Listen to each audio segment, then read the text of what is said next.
Kashmir digital کے ناظرین کو ذوالفقار علی کا سلام۔ آج ہم آزاد کشمیر میں معلومات تک رسائی کے حق کے بارے میں بات کریں گے۔ اس پر گفتگو کرنے کے لیے پروگرام ذمہ دار میں ہمارے ساتھ آج موجود ہیں ایڈوکیٹ ملک نصیر ایوان صاحب۔ ملک نصیر ایوان صاحب خوش آمدید۔ پہلے تو یہ بتائیے کہ یہاں آزاد کشمیر میں یہ جو معلومات تک رسائی ہے، اس کے بارے میں کوئی قانون ہے؟ دیکھیں، آزاد کشمیر میں ایکٹ کی فارم میں تو کوئی قانون موجود نہیں ہے رائٹ ٹو انفارمیشن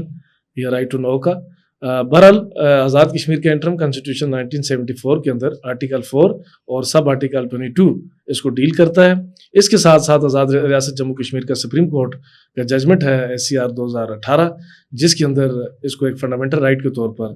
تسلیم کیا گیا ہے، اور شہریوں کا یہ حق تسلیم کیا گیا ہے کہ وہ آزاد ریاست جموں کشمیر کے جو پبلک امپورٹنس کے میٹرز ہیں وہاں پر کوئی بھی شہری جا کر ریکویسٹ رکھ کر اپنی اپلیکیشن دے کر وہ انفارمیشن لے سکتا ہے۔ آئین کیا کہتا ہے اس خطے کا؟ آزاد ریاست جموں کشمیر کا جو آئین ہے، جیسا کہ میں نے عرض کیا ہے کہ اس کا آرٹیکل 4 سب آرٹیکل 22 اس کو ڈیل کرتا ہے رائٹ ٹو انفارمیشن کو،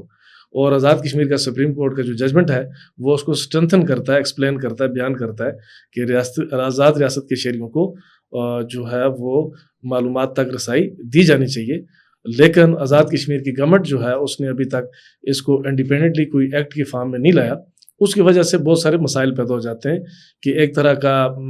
socio political and administrative deception یہاں پر جو ہے وہ پیدا کیا گیا ہے، تاکہ جو یہاں کی کرپٹ پریکٹسز ہیں ان کو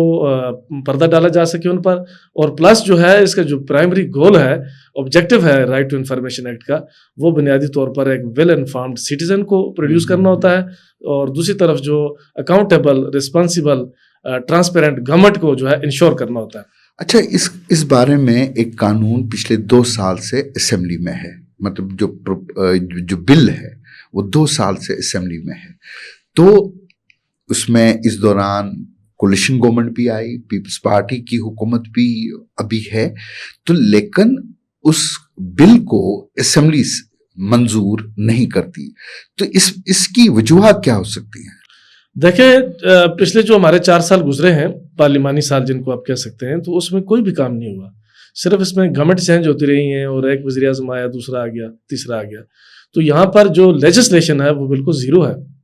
یہاں پر نیڈ بیس جو لیجسلیشن ہے اس کو بھی نہیں کیا گیا، اور خاص کر جو چیلنجز ہمیں درپیش ہیں آزاد ریاست جموں کشمیر کے شہریوں کو، جو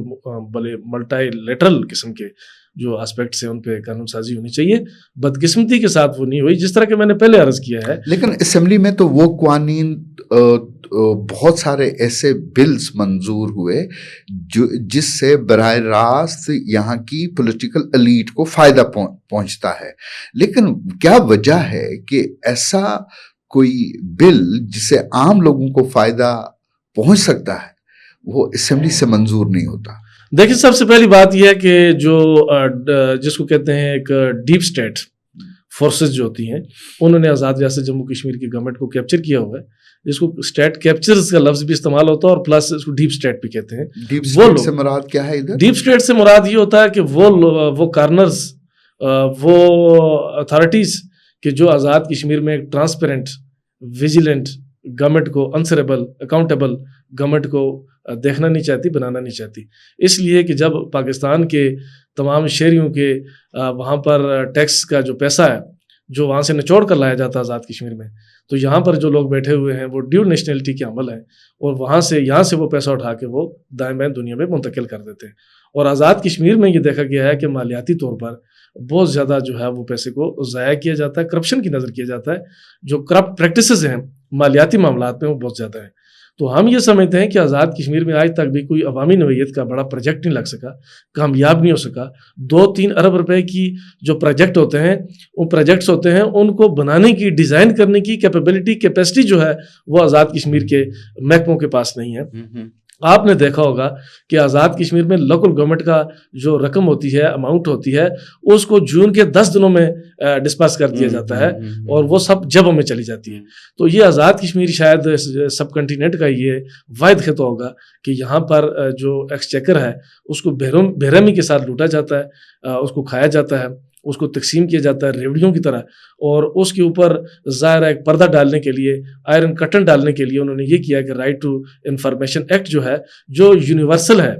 جو پاکستان کے چاروں پروونسز میں جو ہے اس وقت لاگو ہے، جو دائیں بائیں دنیا میں لاگو ہے، اور آزاد جموں کشمیر میں اس کو فریز کر کے یہ ثابت کیا گیا ہے کہ آزاد کشمیر کی گورنمنٹ نہ تو اکاؤنٹیبل بننا چاہتی ہے، نہ ٹرانسپیرنٹ بننا چاہتی ہے، بلکہ یہاں پر شہریوں کو بھی ویل انفارمڈ ہونے سے روکا جاتا ہے تاکہ وہ گورنمنٹ سے کوئی کوشچن نہ کر سکیں اور گورنمنٹ کو کوئی آگے آنسر نہ دینا پڑے. آپ سمجھتے ہیں کہ جہاں پر شہریوں کو گورنمنٹ سے سوال کرنے کا حق نہیں ہوتا، وہاں ڈیموکریسی جو ہے وہ کبھی بھی پنپ نہیں سکتی. اور آپ دیکھتے ہیں کہ آزاد ریاست جموں کشمیر میں ڈیموکریٹک ویز جو ہیں وہ کلوز ہوتے جا رہے ہیں، اور یہاں پر عوام کے اندر انریسٹنس جو ہے، پولیٹیکل انریسٹنس بہت زیادہ پیدا ہو رہی ہے، اور جو نان پولیٹیکل ایکٹرز ہیں وہ آزاد کشمیر کی پولیٹکس میں انوالو ہو گئے، جنہوں نے عوام کو گمراہ کیا ہے، مس لیڈ کیا ہے اور مس گائیڈ کیا ہے، اور وہ اس کی وجہ سے آزاد کشمیر کا جو ہمارا بنیادی معاشرہ ہے، جس کی اس کے اندر جو ارمنی تھی، جو پولیٹیکل ہماری آپس میں یکجہتی تھی، وہ بھی متاثر ہوئی. تو جس خطے میں معلومات تک رسائی کا حق ہی نہ ہو، اس خطے میں آپ ایک حکومت کا کیسے احتساب کیا جا سکتا ہے، اس کی جواب دہی کو کیسے یقینی بنایا جا سکتا ہے، شفافیت کو کیسے یقینی بنایا جا سکتا ہے؟ دیکھیں، اس وقت آزاد کشمیر میں الیکشن تو ہوتے ہیں، پارٹیز آتی ہیں، لیکن یہ ایک اتھارٹیٹیو یا اس کو آپ ایک ایرسٹوکریٹک فارم آف گورنمنٹ کہہ سکتے ہیں آزاد کشمیر میں. کیونکہ اگر یہ ڈیموکریٹک وے پہ ہوتی تو ظاہر ہے یہاں پر رائٹ ٹو انفارمیشن کا ایکٹ جو ہے پاس ہونا چاہیے تھا. چونکہ اس کے اندر ضروری ہے کہ ایک ٹائم فریم ہوتا ہے کہ ایک شہری جو ہے اپنی ریکویسٹ ڈراپ کرے گا تو گورنمنٹ کا جو کوئی امپلائی ہے، گورنمنٹ باڈیز ہیں، لیجسلیٹو باڈیز ہیں، اس کی سب آرڈینیٹس ادارے ہیں، تو ان کو یہ چاہیے ہوگا کہ وہ ایک ٹائم فریم کے اندر اس ریکویسٹ کے مطابق اس پہ عمل درآمد کریں گے. اگر وہ نہیں کر سکتے تو وہاں پینلٹیز آئیں گی، یہ ساری چیزیں آتی ہیں. پھر اس ایکٹ کے اندر یہ لکھا ہوتا ہے کہ ایک شہری کون سی معلومات لے سکتا ہے، کون سی ٹائپ کی لے سکتا ہے، وہ کون سی ہو سکتی ہیں، تو اس کے لیے بھی باقاعدہ طور پر قانون بنایا جاتا ہے. چونکہ یہاں پر ایک ایسا انہوں نے ایک سمجھ لیں کہ کنفیوژن کی فضا پیدا کی ہے کہ جس میں ایک شہری جو ہے وہ یہ جج نہیں کر سکتا کہ میں اپلیکیشن کہاں دوں گا، کون مجھے رسپانڈ کرے گا، اور کن کن امور پر میں گورنمنٹ سے پوچھ سکتا ہوں. تو گورنمنٹ نے چونکہ آئین کی بھی وائلیشن کی ہے، چونکہ آئین آزاد ریاست جموں کشمیر کے انٹرم کانسٹیٹیوشن کا جو آرٹیکل 4 ہے اور سب آرٹیکل 22 ہے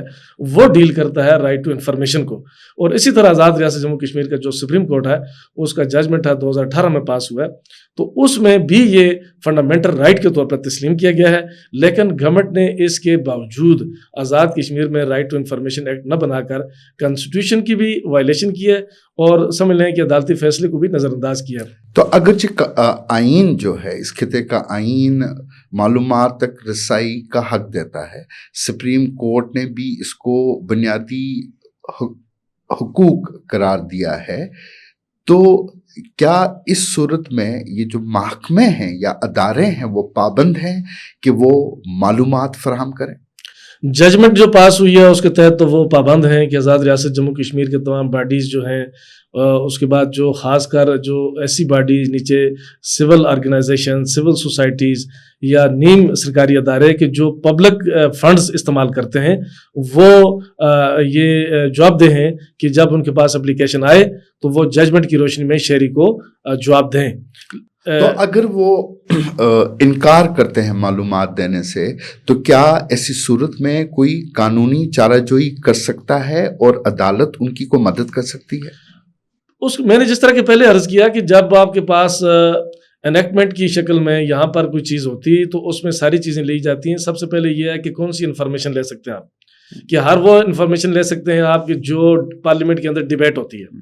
آپ جو ڈپلومیٹک فرنٹ کی چیز ہوتی ہے وہ نہیں لے سکتے, نیشنل سیکورٹی والی نہیں لے سکتے, ٹھیک ہے, پبلک رائٹس کی جو ہوتی ہے, پبلک انٹلیکچوئل پراپرٹی ہے, اس کے متعلق آپ نہیں لے سکتے. پھر جس طرح کہ پاکستان میں کانسٹیٹیوشن کا 10A ڈیل کرتا ہے کہ جہاں پر فیئر ٹرائل ہو رہا ہے, کوئی آپ کی چیز جو ہے وہ آپ بتائیں گے تو اس سے فیئر ٹرائل متاثر ہوتا ہے, وہاں آپ نہیں دے سکتے. اس طرح کی چیزیں ہوتی ہیں. لیکن اس کے بعد 99% چیزیں ایسی ہیں کہ جو شہری کو پرووائڈ کی جا سکتی ہیں. اب جب کہ یہاں پر ایکٹ نہیں ہے تو ایسے میں جب کوئی محکمہ انکار کر دیتا ہے یا ٹائم ڈیلنگ ٹیکٹس یوز کرتا ہے تو ایسے میں ایک شہری کے پاس صرف یہی راستہ بچتا ہے کہ وہ عدالت کے پلیٹ فارم پہ جائے اور وہاں جا کر پھر کنٹمپٹ فائل کرے, تو یہی ہو سکتا ہے. لیکن یہ ایک لینتھی اور ایک سمجھ لیں کہ مشکل اور پیچیدہ قسم کا عمل ہے. تو ہم یہ سمجھتے ہیں کہ جو پرائمری گول ہے رائٹ ٹو انفارمیشن ایکٹ کا, وہ بنیادی طور پر ویل انفارمڈ سٹیزن اور اکاؤنٹیبل گورنمنٹ کا تصور دیتا ہے. اور ایک ٹرانسپیرنٹ گورنمنٹ اسی وقت بن سکتی ہے, ایک عوام کی گورنمنٹ عوام کے ذریعے, کہ جب وہ لوگوں کے سامنے جواب دہ ہوگی. آزاد ریاست جموں کشمیر چونکہ اپنے آپ کو پبلک کے سامنے جواب دہ نہیں سمجھتی, اور وہ پاکستان کے ٹیکس پیئر سے نچوڑا ہوا پیسہ جو یہاں پر لایا جاتا ہے اس کو شیر مادر کی طرح اڈاپٹ کرتے ہیں. اور آپ کو پتہ ہے کہ آزاد کشمیر کے بیوروکریٹس کی بڑی تعداد ڈیول نیشنلٹی کی ہے. دنیا کے بہت سارے ملکوں کی انہوں نے نیشنلٹی حاصل کی ہوئی ہے. وہ یہاں سے پیسہ وہاں ڈمپ کر دیتے ہیں, اور آزاد ریاست جموں کشمیر کی عوام بھی اس پیسے سے جو پاکستان سے ٹیکس پیئر سے نچوڑ کر یہاں لایا جاتا ہے اس سے محروم رہ جاتی ہے. میرا آخری سوال آپ سے, کیونکہ ٹائم بہت کم ہے, وہ یہ کہ کیا یہ جو فنڈز پاکستان کی حکومت آزاد کشمیر کی حکومت کو فراہم کرتا ہے, کیونکہ آزاد کشمیر جو لارجلی ڈپینڈ کرتا ہے پاکستان کی امداد پہ, کیا آپ سمجھتے ہیں کہ پاکستان کی حکومت کو مشروط کرنی چاہیے اپنی امداد اس معلومات تک رسائی کے حق کے قانون کے ساتھ؟ میں تھوڑا سا اس کا اور طرح سے جواب دوں گا. بنیادی طور پر آزاد کشمیر کو جو ہماری بیوروکریسی ہے, گورنمنٹ ہے, اس کو سمارٹ گورنمنٹ میں, اکاؤنٹیبل گورنمنٹ میں بدلنے کے لیے پاکستان کی گورنمنٹ کو ان کو اسٹرینتھن کرنا چاہیے. چونکہ آزاد کشمیر میں بڑے عرصے سے سفارشی لوگ بھرتی ہوتے ہیں, استثناء والے بھرتی ہوتے ہیں. ڈاکٹر, دنیا کی واحد مثال آزاد کشمیر میں ڈاکٹرز, ٹیچرز, پروفیسرز, بیوروکریٹس ہیں کہ جو کوٹے پہ بھرتی ہوتے ہیں, جو انتہائی نائل نکمے ثابت ہوئے ہیں. آپ نے دیکھا ہے کہ یہاں پر لوگ 6 مہینے سال علاج کرواتے ہیں اور جا کر پتہ چلتا ہے پنڈی میں اور ایبٹ آباد میں کہ یہ بیماری کوئی اور تھی, انہوں نے ڈائگنوز کچھ اور کیا. تو اس میں یہ چاہیے کہ آزاد کشمیر میں میرٹ کی فراوانی ہونی چاہیے, ایلیجیبلٹی کی بنیاد پہ بندوں کو آگے آنا چاہیے. اور گورنمنٹ پاکستان سے میں اس وقت مطالبہ بھی کروں گا, درخواست بھی کروں گا کہ آزاد کشمیر میں جو سالوں سے ہماری گورنمنٹ جو ہے وہ کیپیبل نہیں رہی, اس کی کیپیسٹی نہیں رہی اور یہ ایک پیرالائز ہو گئی ہے, تو لہٰذا اس کی اوور ہالنگ کے لیے آزاد کشمیر میں ایک سمارٹ اور اچھی پرفارم کرنے والی گورنمنٹ کو آپ اسٹیبلش کریں اور اس کی کیپیسٹی بڑھائیں اور جو فنڈز دیتے ہیں تاکہ وہ ٹھیک طریقے سے یہاں پر خرچ ہوں. چونکہ آزاد ریاست جموں کشمیر کے عوام نے تحریک آزادی کے لیے بڑی قربانیاں دی ہیں اور وہ پاکستان کے ساتھ بھی پاکستان کے شہریوں سے زیادہ محبت کرتے ہیں. تو میں سمجھتا ہوں کہ آزاد کشمیر کے عوام مستحق ہیں کہ ان پہ زیادہ سے زیادہ فنڈز خرچ کیے جائیں اور ان کی کیپیسٹی کو ڈیولپ کیا جائے, اور خاص کر آزاد کشمیر میں صحت, infrastructure, education, I T, life stock, agriculture کو پروموٹ کر کے آزاد کشمیر کے شہریوں کو زیادہ اسٹرینتھن کیا جا سکے. جوابدہی اور شفافیت بھی, شفافیت کے لیے جو ایکٹ ہے اس کو لایا جائے اور آزاد کشمیر میں ایڈمنسٹریٹو جسٹس کو پروان چڑھایا جائے جو کہ ختم ہو چکا ہے, جس کی وجہ سے 80% مسائل جو ہے آزاد کشمیر میں پیدا ہوئے ہیں. بہت شکریہ ملک نصیر ایوان صاحب, آپ نے آج اس پر تفصیل سے گفتگو کی. ناظرین, آپ نے ملک نصیر ایوان صاحب کی گفتگو سنی, اور یہ خطہ جو آزاد کشمیر ہے یہ ایک ایسا خطہ ہے, یہ دنیا کا شاید واحد خطہ ہے جہاں لوگوں کو معلومات تک رسائی کا حق حاصل نہیں ہے, اور ایسی صورت میں مقامی حکومت جو ہے اس کو جواب دہ نہیں ٹھہرایا جا سکتا, اور نہ ہی شفافیت اور احتساب کو یقینی بنایا جا سکتا ہے. اور جب تک یہاں پہ معلومات تک رسائی کا حق نہیں دیا جاتا اس وقت تک یہ صورتحال اسی طرح برقرار رہے گی. اسی کے ساتھ ذوالفقار علی کو دیجیے اجازت. اللہ حافظ.